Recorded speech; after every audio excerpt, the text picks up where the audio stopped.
అన్న ఏదైతే జగన్మోహన్ రెడ్డి గారు నిన్న గుంటూరులో మాట్లాడుతూ కూడా మా పార్టీ కార్యకర్తలు నా మీద అభిమానంతో 2-3 రాళ్ళు వేసి ఉండొచ్చు పార్టీ ఆఫీస్ మీద, అంతేగాని అది పెద్ద తప్పు అవుతుందా అని చెప్పేసి ఇలాంటి వ్యాఖ్యలు చేయడం ఎలా అనిపిస్తుంది అసలు? అంటే ఒక నన్ను సీఎంగా ఉన్న స్థానంలో నన్ను భోషుడికి అని ఇలాంటి విమర్శలు చేశారని చెప్పేసి కూడా జగన్మోహన్ రెడ్డి గారు చేస్తున్న ఆరోపణలు కదా.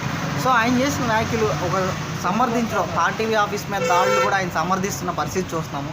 ఎలా అనిపిస్తుంది అసలు? ఎటువంటి సమాజం చేస్తారు? జగన్మోహన్ రెడ్డి అన్నవాడికి ఏమీ తెలియదు సార్ ఫస్ట్ ఆఫ్ ఆల్. కాకపోతే ఆయన స్టేట్మెంట్ ఇచ్చాడు కాబట్టి చెప్పాలి. ఒక తల్లి లాంటి దేవాలయం మీద 4 రాళ్ళు ఏదో వేశారు నా మీద కోపంతో అన్నాడు. ఎంత సంస్కారం, ఆయన సంస్కారం ఉందండి అసలు? ఒక దేవాలయం మీద రాళ్ళు వేసే కల్చర్ని ఈయన నేర్పిస్తున్నాడంటే ఈయన ఎంత క్రిమినల్ అండి.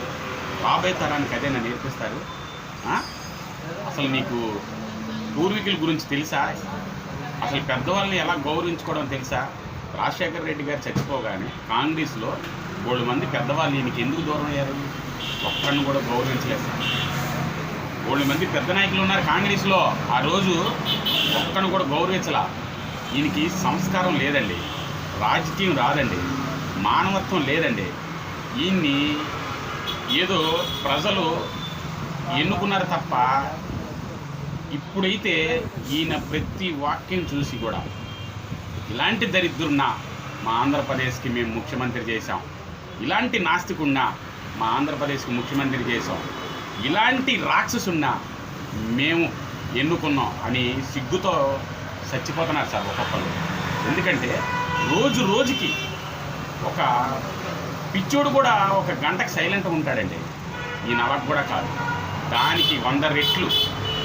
లేకపోతే కుర్రోళ్ళు నీ దగ్గరికి భవిష్యత్తులో రాజకీయాల్లో ఎదగాలని వస్తే వాళ్ళ మీద రాళ్ళి, వాళ్ళని చంపు, వాళ్ళని కొట్టు, అవి దోచుకో, ఇవండి నేర్పించేది రాజకీయాల్లో.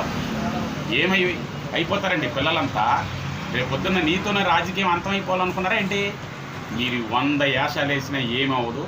ఇలాంటి వ్యాఖ్యలు మానుకోండి, నలుగురిని చూసి నేర్చుకోండి. పైన ఫోటోలు పెట్టుకున్నామంటే వాళ్ళు ఎంత గొప్ప నాయకులండి, ఎంతమందికి ఆదర్శం వాళ్ళు.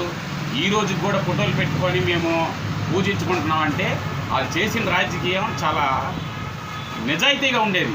అదే రాజకీయం ఇప్పుడు పవన్ కళ్యాణ్ గారు చేస్తున్నారు. మీకు సిగ్గు వదిలి పవన్ కళ్యాణ్ గారి దగ్గరికి వెళ్ళి నేర్చుకోండి. ఎందుకంటే మీ పిల్లలకి పనికొస్తుంది. మీరు ఇలాగే ఉంటే నీ కడుపును పుట్టిన పిల్లలు కూడా రాక్షసుల్లా బతకాల్సి వస్తుంది. కనుక మీరు మారండి, మీ కుటుంబాన్ని మార్చండి. అంతేగాని ఆంధ్రప్రదేశ్లో చరిత్రహీనుల్లాగా మిగలమాకండి. ఎందుకంటే ఒక ముఖ్యమంత్రి స్థాయిలో మీరున్నారు. ఆ గౌరవం ఫలానా 2019 నుంచి 2024 ఎవడరా ముఖ్యమంత్రి అంటే ఒక దరిద్రుడు రాని చెప్పకోకుండా, లేదు మా నాన్న ఏదో తప్పు చేశాడు, మేము మారాం, మేము బాగు చేస్తాం అన్న స్థాయిలో ఆలోచించండి. అంతేగాని ఈ రోజుతో నీతో పోయిందని మాట్లాడే ఏదో నోటికొచ్చి అది మాట్లాడమాకండి. ఎందుకంటే నీకు కుటుంబం ఉంది, ఆ కుటుంబం భవిష్యత్తు కూడా చూసుకోండి. డబ్బు శాశ్వతం కాదు. ప్రజలకు ఏం చేసావు, ఆ నేతలు ఏం నేర్పించారు, యువతరానికి ఏం నేర్పించాలి, అవి మాట్లాడండి. ఒక పార్టీ ఆఫీస్ మీద రాళ్ళు వేపిస్తే 4 రాళ్ళు వేసారు ఏమైందని అనే స్థాయికి మీరు దిగజారంటే ఎంత హీనులండి మీరు. కనుక అవి మార్చుకోండి. మార్చుకోకపోతే నీతో పాటు నీ కుటుంబం కూడా అంతమైపోద్ది. ఆ దెబ్బ మానసికంగా మీ పిల్లలు అనుభవిస్తారు. మీరు చేసిన తప్పులకి మీ పిల్లలు అనుభవిస్తారని ఈ సందర్భంగా తెలియజేస్తున్నారు. చంద్రబాబు నాయుడు ఆ కుటుంబాన్ని హైదరాబాద్లో అక్కడ పెట్టి ఇక్కడ ప్రజల కోసం 10 రోజులు ఈ నీటిలో పనిచేసిన వ్యక్తి చంద్రబాబు నాయుడు. అలాగే పవన్ కళ్యాణ్ బయటికి రాలేదంటారా? పవన్ కళ్యాణ్ వస్తే నీలాగనుకున్నా ఏంట్రా బాబు? పవన్ కళ్యాణ్ ఒక భగవంతుడు లాంటాడు. ఆయన ఒక మాట చెప్తే అది అవుద్దని నమ్మే స్థాయిలో ఇప్పుడు ఆంధ్రప్రదేశ్ ప్రజలు ఉన్నారు. కనుక నీకు ఆయనకి పోలిస్తాయండి? నక్కకి కుక్కకి తేడా ఉంది. పవన్ కళ్యాణ్కి గురించి మాట్లాడే అర్హత జగన్మోహన్ రెడ్డికి లేదు. ఎందుకంటే ప్రజలు ఆల్రెడీ గుణపాఠం చెప్పారు, 11 సీట్లు ఇచ్చారు. పవన్ కళ్యాణ్ నమ్మారు కాబట్టి 164 ఇచ్చారు. అదొక్కటి తెలుసుకోమనండి ఆయన్ని. రాజకీయాల్లో ఏదో తిరిగాము మాట్లాడేసామని కాదు, అసలు ముందు రాజకీయం నేర్చుకోమనండి ఆయన్ని. ప్రజల గురించి తర్వాత మాట్లాడుతురు. కానీ ఈ సందర్భంగా ఆయన చెప్పేది ఒకటే, ఇక నుంచైనా ఒళ్ళు దగ్గర పెట్టుకొని మాట్లాడమనండి. లేకపోతే మీకు ఆ తాడేపల్లిలో కూడా మీకు ప్లేస్ ఉన్నదని ఈ సందర్భంగా తెలియజేస్తాను.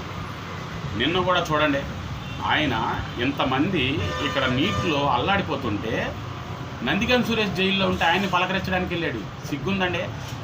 అసలు మనం తెలుసుకోవాల్సింది ఒకటే, ఆయన నేరస్తుడు. ఎందుకంటే ఆయనకి జైలు అనుభవాలు ఉన్నాయి కాబట్టి అయ్యే బుద్ధులు వస్తాయి. క్రిమినల్ని వెళ్ళి పలకరిస్తున్నాడండి ప్రజలను వదిలేసి. సరే, ఈయన ఏదో సత్యహరిశ్చంద్రులాగా 8 మేనిఫెస్టోలో పెట్టాడు. ఉర్దూ తుఫాను వైజాగ్లో వచ్చినప్పుడు ₹1 కోట్లు ప్రకటించాడండి. ఇచ్చాడా? సిగ్గు తెచ్చుకో పవన్ కళ్యాణ్ గారిని చూసి. 6 కోట్లు ఇచ్చారు ఆయన. ఇప్పుడు రూపాయి కూడా తీలే. మీరు మాటలు చెప్తున్నారు మీడియా ముందు, మళ్ళీ మీ మేనిఫెస్టో 1వ రోజు 2వ రోజు 7వ రోజు అని. సిగ్గుండాలి సార్ మాట్లాడితే. చిన్న పిల్లడు కూడా ఓపుతున్నాడండి మిమ్మల్ని. అది ముందు తెలుసుకోండి. మీ వెనకాల ఎవడండి అసలు సజెషన్ ఇచ్చేవాడు? ఆడిని తన్నాలండి మీరు. ఆ సజెషన్ ఇచ్చేవాడికి అసలు తెలిసాడికి అసలు ఆంధ్రప్రదేశ్లో ఏం జరుగుతుందో. కనీసం ఏంటంటే కృష్ణానదికి ఆ దొంగ వదిలిన బోట్ల వల్ల పోతే ఎంతమంది నష్టపోతారు, ఆడికి సపోర్ట్ అవ్వడం ఏంటంటే, అంటే ఈయన క్రిమినల్ బ్రెయిన్. ఎంతసేపు దొంగలతో తిరగడం సాహసం తప్ప నేతలతో తిరిగే ఆలోచన ఈయనకి లేదు. ఆయనకి అలవాటు లేదు. ఎంతసేపు దొంగ సొమ్ము తోచుకోవాలి, దొంగలతో స్నేహం. ఆయన చుట్టుపక్కల ఉన్న వాళ్ళంతా ఒక రౌడీ లిస్ట్ సార్. ఈ రౌడీ లిస్టులతో తిరిగి ఆయన కూడా క్రిమినల్ లాగా తయారైపోయి, ఇక పెద్ద క్రిమినల్ ఎవరైనా ఉన్నారంటే జగన్మోహన్ రెడ్డి. కనుక వాళ్ళకి పోలిక లేదు. ఎంత బాధపడుతున్నారు సార్ ప్రజలు. నీటిలో వెళ్ళి ఆయన్ని వెళ్ళి పలకరించడం అసలు ఎవడండి మీకు సలహాలు ఇచ్చింది? కనుక జగన్మోహన్ రెడ్డి ఒక పిచ్చ మనిషి. ఆయనకి రాజకీయం రాదు. ఇంకా ఈ వయసులో కూడా నేర్చుకోవాలన్నా ఇంకా ఆలోచన లేదు ఆయనకి. ఇక ఆయన జైలు జీవితమే ఆయనకి కరెక్ట్ అండి. ఎందుకంటే మళ్ళీ అప్పుడు ఏదో 1.5 సంవత్సరాలు ఉన్నారు కదండి, ఒక 5 సంవత్సరాలు ఎత్తే ప్రశాంతంగా ఉంటాడు.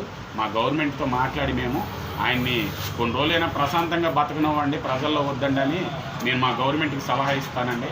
కంగారు పడద్దు జగన్మోహన్ రెడ్డి గారు. నేను ఏదో కాలో ఎలా పడి అర్జీ అయినా పెట్టి మిమ్మల్ని ప్రశాంతంగా ఉంచే ఏర్పాటు అయితే మేము చేస్తాం సార్. ఇక్కున్నాడు పేదోడికి పట్టిడన్నం పెట్టిన ప్రభుత్వం అని చెప్పి ప్రజలు అనుకుంటున్నారు. ఏమనుకుంటున్నారు? పేదోడికి పట్టెడన్నం పెట్టిన ప్రభుత్వం. పేదోడు అంటే ఈరోజు అన్నీ మునిగిపోయిన తర్వాత అందరూ ఇబ్బందుల్లోనే ఉన్నారు. ఎన్ని లక్షల డబ్బులున్నా వాళ్ళ దగ్గర కొనుక్కోవడానికి లేదు, వాళ్ళ దగ్గర చేయడానికి లేదు. సో ఆ టైంలో కూడా పేదోడికి పట్టెడన్నం పెట్టిన ప్రభుత్వాన్ని ఈరోజు అంటున్నారు. సో ఏంటి జగన్మోహన్ రెడ్డి గారు ఫోటోషూట్లా? ఏమంటే ఫోటోషూట్లు అంటే ఏంటో చెప్పనా? అన్నమయ్య డ్యామ్ కొట్టుకుపోయినప్పుడు పరదాలు కట్టేసి బారికేడ్లు పెట్టేసి ఇటు అటు పెట్టేసి వీళ్ళందరినీ వరకే పెట్టుకుని మేమంతా బాగా జరిగింది అనే దాన్ని ఫోటోషూట్ అంటారు. ఓకే, ఫస్ట్ పాయింట్ అది ఫోటోషూట్. రెండోది ఫోటోషూట్ అంటే ఏంటంటే అమరావతి వీళ్ళు వెళ్తారే ప్రతి చోట ఎక్కడికి వెళ్ళినా బారికేడ్లు కట్టేసి పరదాలు కట్టేసుకుని వీళ్ళన్నీ తిరుగుతారే దాన్ని ఫోటోషూట్ అంటారు. లేకపోతే ఎవరినైనా